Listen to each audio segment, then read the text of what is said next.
After last night's comeback win against the Winnipeg Jets, I declare the Flames are back. You're Locked On Flames, your daily podcast on the Calgary Flames. Part of the Locked On Podcast Network, your team every day.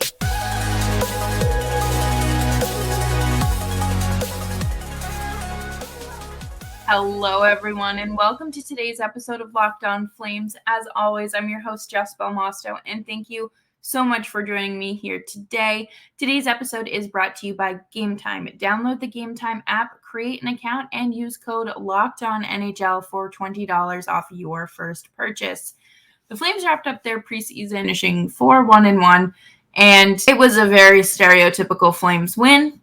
We're going to talk more about that approach, the stars, the not so good moments, and we have to talk about Dustin Wolf because I think some people are getting far too ahead of themselves here, and we need to just kind of put the brakes on. But before we dive into that, make sure you're subscribed to Locked On Flames wherever you are getting your podcasts, as well as YouTube. We are here for you every single day. And tomorrow, Nick will be taking over. Before we jump into tomorrow's episode, let's talk about today. Actually, technically, Monday night. So we're going back in time again. The Flames fell behind 3-1.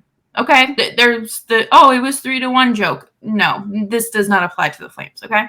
And then they scored 3 unanswered goals, which is great. You know, you love to see it. That kind of energy, urgency, production, things that we have been looking for, really since this time last year from the Flames, are starting to come to the surface. The water's boiling. You're starting to see something here, right? Jacob Markstrom lets in a softie. But Yegor Sharangovich. But what are we doing? What are we doing? That man was just standing there with his stick, like he was trying to move a dead rat or something. He wasn't even moving it. He had no control over his stick, and that no attempt at defense right in front of the net goes right in. Now, I'm not saying he could have stopped it, but he should have at least attempted to. You're there in front of the net, and if you're going to be a top-line player playing top-line minutes and special teams minutes, bud, you need to look alive. You need to put in some effort. I get it. It's just a preseason game. But apparently this is something he does very often. And that's just kind of his shtick. I don't need that on my top line. You don't need someone out there for 20 minutes a night playing defense like that. Not my cup of tea. Just going to put that out there. But on the good note, on a much better note, Matthew Coronato had the game-winning goal. There was so much patience leading up to that goal. There was a real opportunity for this to be an overpassing situation and to misread it. But everyone was reading it, I would say, correctly, considering the outcome. And Backlund passed it right to Coronato, and it's like he thought for a second and just fired it off. And that's great. You need, there shouldn't be a hesitation to shoot. I mean, there's not with him, really. We've seen the lethalness, how lethal his shot is, how great his shot is, the speed that he brings to the ice. He has truly exceeded my expectations at camp. I think that when it comes to younger guys, you do have to level those expectations a bit and just kind of be like, oh, okay, like the bar's at a manageable level, but when they exceed that, that's when you be like, oh yeah, okay. It's not unrealistic to expect more out of him, I would say.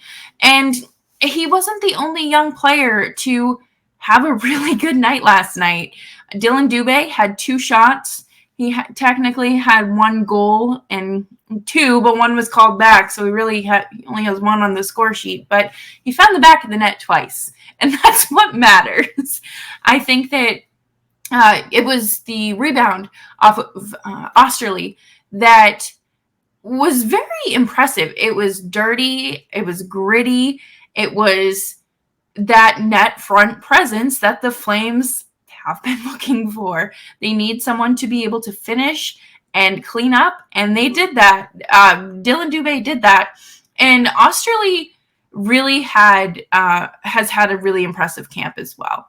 And we're going to talk more about that later in the week, but I am thoroughly impressed with a depth / AHL signing, putting this, much, not effort, but shining as bright as he has. And I think that this is one of those seventh defenseman players. I think that could go really well for him. One of the most beautiful goals of the night came from Adam Ruzicka. It was fed from Sharangovich to Coronato, and Coronato passed it right to Ruzicka, and he buried it. Ruzicka had 3 shots, and of course that one goal. I really am impressed with Dube and Ruzicka's performance last night. They needed last night. They had not been meeting that expectation. I think a lot of people were kind of, I don't want to say confused, but concerned about how they were going to make the top 6, top 9 work with those two just kind of floating around and not really producing or playing quality hockey, I guess.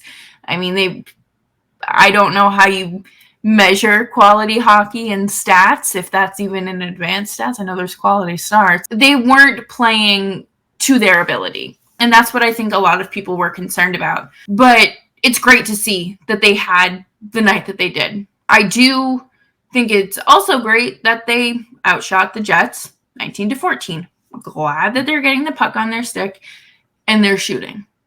That's what we're looking for, kids. And I do want to just give a quick shout out to Robert Munich of Ring of Fire CJY on Twitter.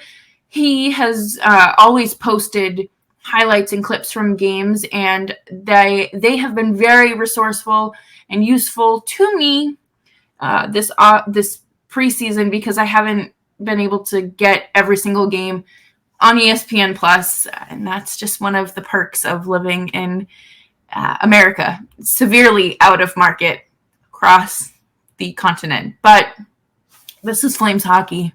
We're back. We have a comeback win. We have the young guys doing things. We have Jacob Markstrom missing softies. We are so back. And we are going to talk more about last night's gameplay coming up next here, but I do want to take a quick minute to tell you about Game Time. Game Time is the perfect app to find last-minute tickets to any concert, sporting event, theater, or really anything, any sort of event like that in your area. I know that I will be using Game Time to attend at least the Flames in Boston, and hopefully when they just go to Montreal, because it would be a nice time to go to a new venue, right? And you can save money with Game Time. You can use code LOCKEDONNHL for $20 off at checkout. That's a steal, right? And you can get those last-minute deals, flash deals, and zone deals, and find easy-to-buy tickets for every kind of event in your area. And my favorite part is that you can look at your view from all the seats in the arena. That has been so helpful, especially for arenas I haven't been to before. And you can take advantage of the $20 off promotion when you download the Game Time app, create an account, and use code LOCKEDONNHL for $20 off your first purchase. Terms apply. Again, create an account and redeem code LOCKEDONNHL for $20 off. That's LOCKEDONNHL.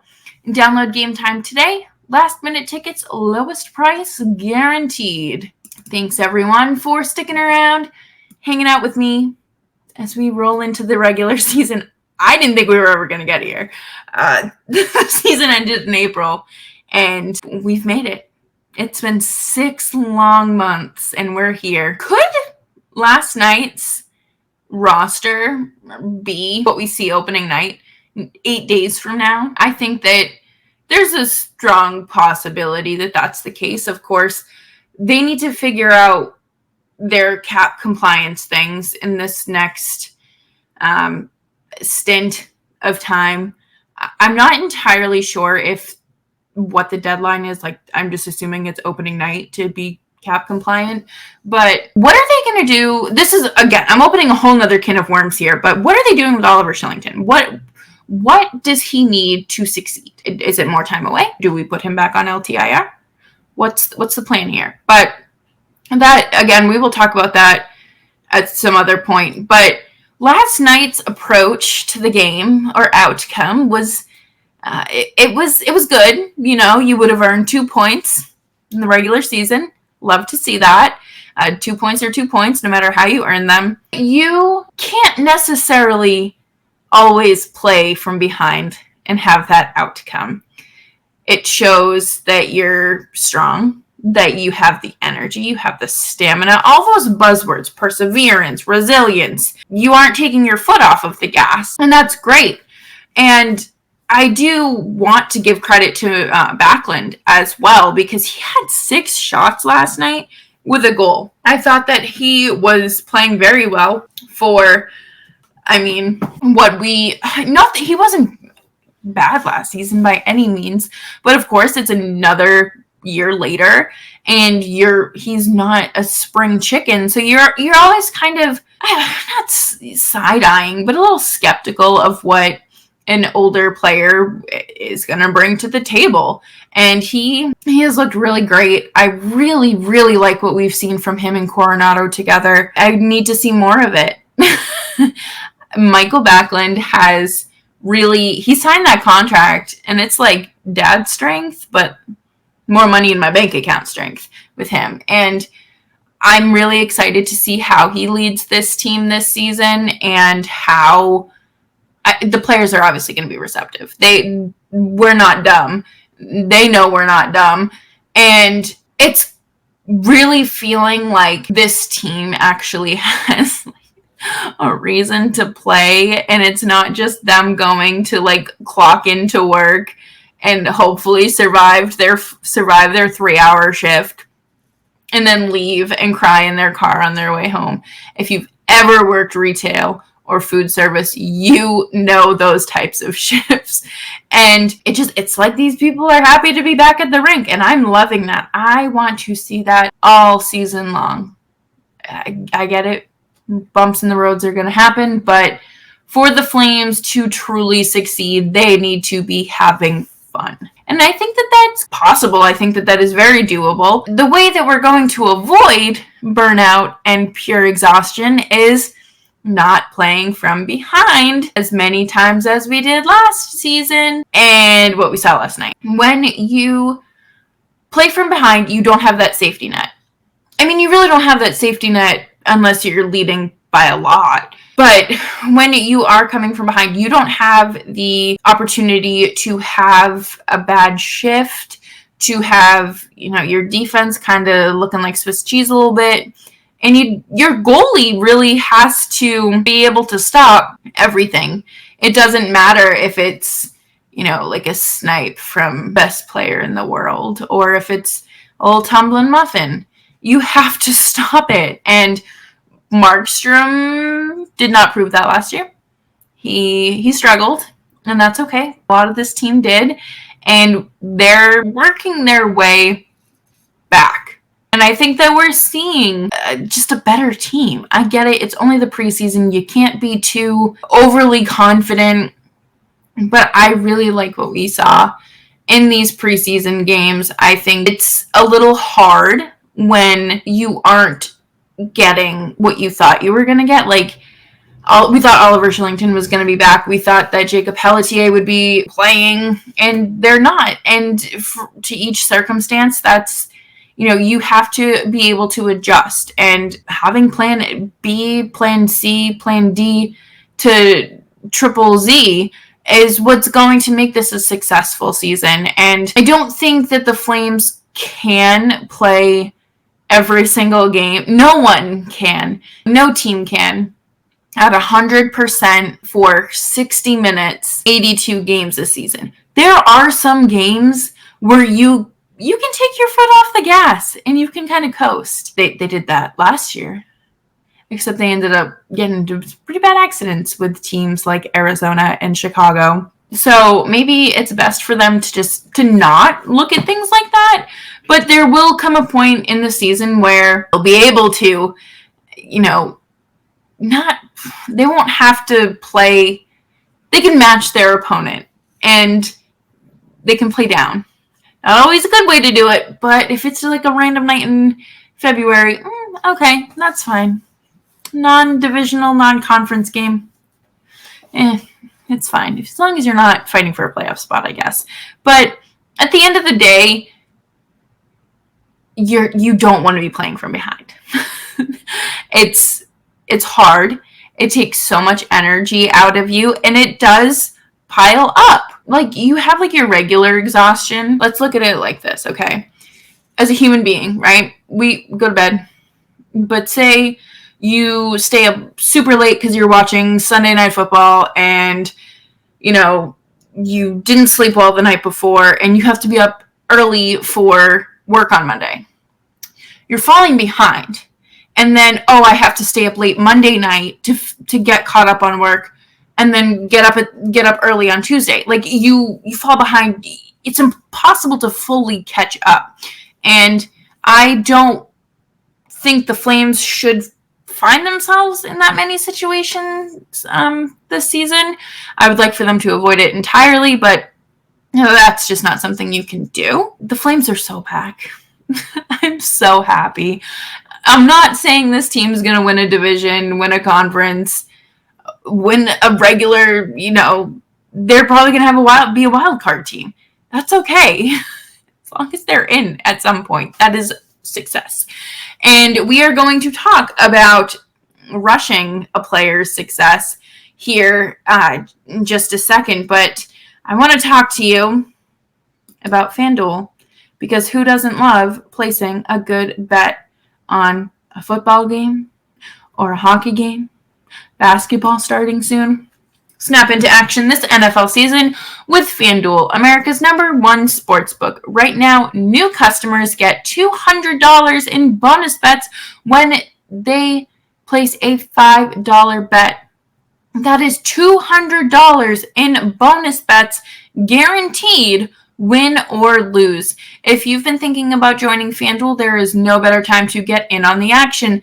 The app is super easy to use, and there's a wide range of betting options, including spreads, player props, over-unders, and more. So visit FanDuel.com/lockedon and kick off NFL season.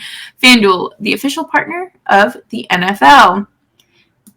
Thank you, everyone, for hanging out with me today on Locked On Flames. As always, I'm your host, Jessica Markstrom, and I am so excited to just be here talking about real players on the ice. No real hypotheticals anymore. We have things to talk about. And, I guess this is a hypothetical, but it's a conversation that I've seen a little too much. Jacob Markstrom is not losing this starting position to Dustin Wolf. That is not realistic. That is not something Jacob Markstrom is going to let happen. And Dustin Wolf isn't ready for that. That's not a knock at Dustin Wolf, but he's played like one NHL game at the end of a season with nothing on the line. What makes anyone think that he can come in and start an 82-game season?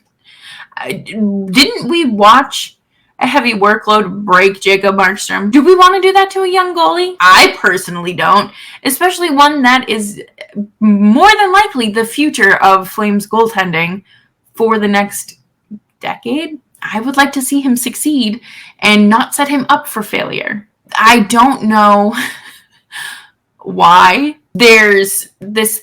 It's okay to not have full confidence in Jacob Markstrom, because last season was last season and wasn't good. There's only like a small sample size of Dustin Wolf, and we have a much larger sample size of Jacob Markstrom. Dustin Wolf has not played at a consistent in the NHL on a consistent basis for me to be like, hey, yeah, if Jacob Markstrom starts sucking, you can just throw him out there. No, that's why they have Dan Vladar. That's why they're probably not trading him right now, even though teams need him.